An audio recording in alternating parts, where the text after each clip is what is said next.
It is our 8th installment of our Let's Get Lit series where we celebrate the authors behind page-turners that are heating up bookshelves, like our next guest, my friend, Joy Reid. Joy is the host of MSNBC's The Readout and the New York Times bestselling author behind books like The Man Who Sold America and Fracture. Joy's latest book, Medgar and Myrlie, Medgar Evers, and the Love Story That Awakened America, tells the powerful story of the civil rights icons through an entirely new lens, shining light on their legacy and their unique and beautiful love story. Please welcome my sister, Joy Reid!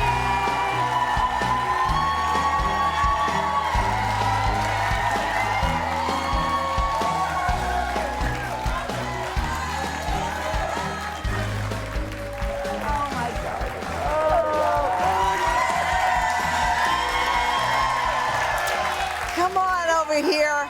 Hello, friend. See,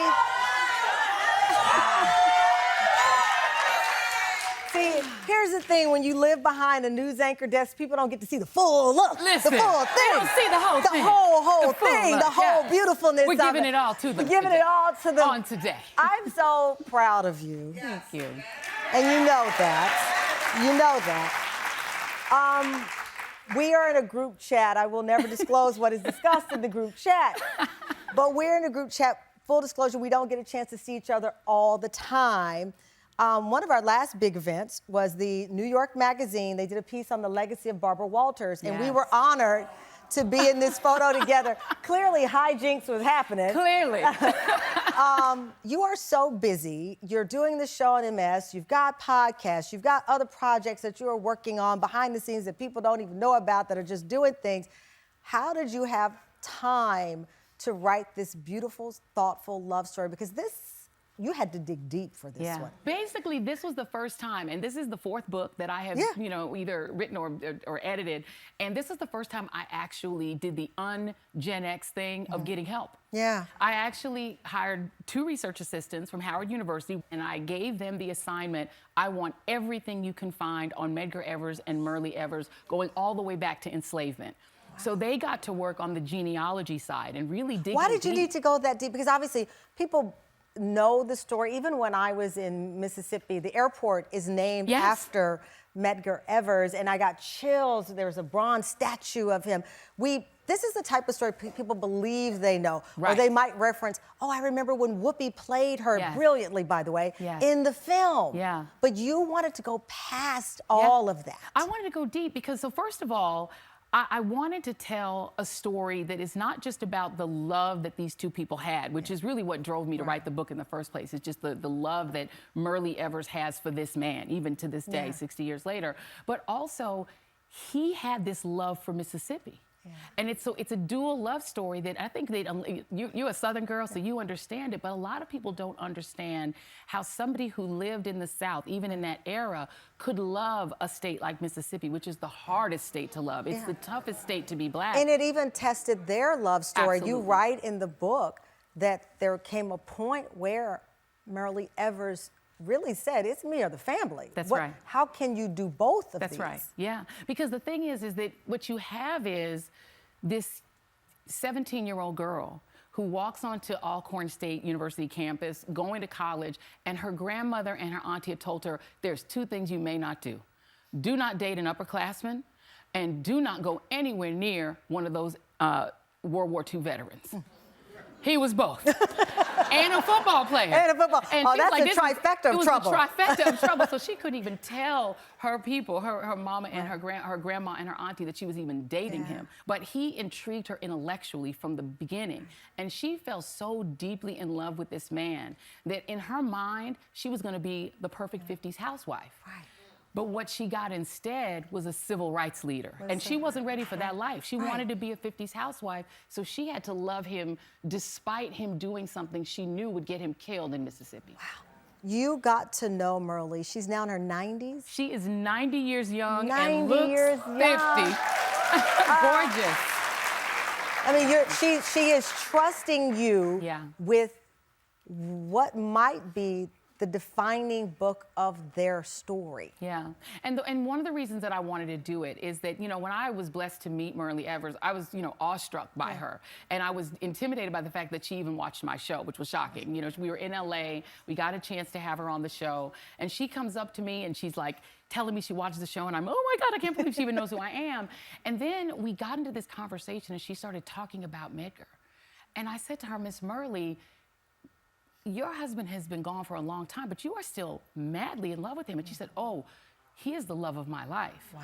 And in that moment, I said, this is what you know, I write about politics. Yeah. I'm a political girl, but I was like, this has to be a story. She's told her story. She's written a memoir. She's written another memoir.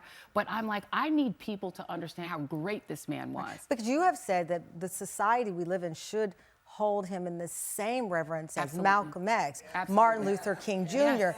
He should be on Yes. the lips and minds Absolutely. of Americans. More with Joy-Ann Reid right after the break. We'll be right back. Welcome back, welcome back. Today we are adding some brilliant books to our must-read list for our 8th installment of our Let's Get Lit book series. We're still with New York Times bestselling author and brilliant mind, Joy-Ann Reid, whose new book captures the love story of Medgar and Myrlie Evers. You know, you wrote in the book, Joy, about their love story. You wrote, love made her put up with the threatening phone calls and the terror her children endured as they learned to drop to the floor if they heard gunshots and to hide in the bathtub if the bad men came for their daddy. Yeah. The bad men did come. Yeah. And they were successful Yeah. in ending his life inches from his wife. Mm-hmm. I look at her and like you've been able to be in the same room and to watch her walk, her moves, when all of these things.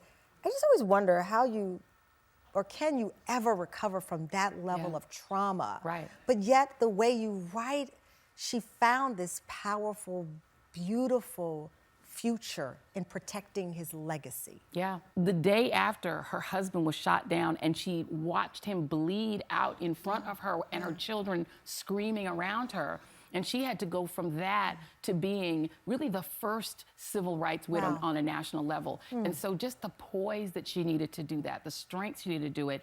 And then she spent the next 30 years demanding justice. And it took 30 years to get justice, but eventually she did. She did. Yeah. For you, I know you're a doting, amazing mom, wonderful wife. When you write about someone like Myrlie, hey, Jason. Look at Jason on the Tamron Hall Jason on the show. Tamron Hall. Oh, listen, he's gonna freeze this. Yes, he will. This is cool. Yeah. But I always wonder, you know, there are many takeaways, but when you wrote the last page of this and you close that book and you have that moment with her, with him, what was that like? I think for a lot of people, civil rights is it's sort of antiseptic the way we think about it. We forget that these were men with wives, with kids. You know, Medgar was the dad on the block that all the kids loved that would throw the football with them. Yeah. You know, we forget that when you murder a civil rights leader, you're also murdering the block he lived on, the kids who played sports with him, who had also adored him. You ruin the lives of children who are now traumatized for the rest of their lives. Right. And so, you know, I write a lot about the trauma of the block. So as I ended the book, what I wanted to live in was not the trauma of an assassination, but the joy that even in the end, she has in the fact that she was loved by this man and that she loved him with everything that she had. Well, I can tell you, at a time where our history is under siege, I'm happy that there's a record set that can never be erased by anyone. Thank you. Medgar and Myrlie is out tomorrow. Tam Fam, everyone in the audience is going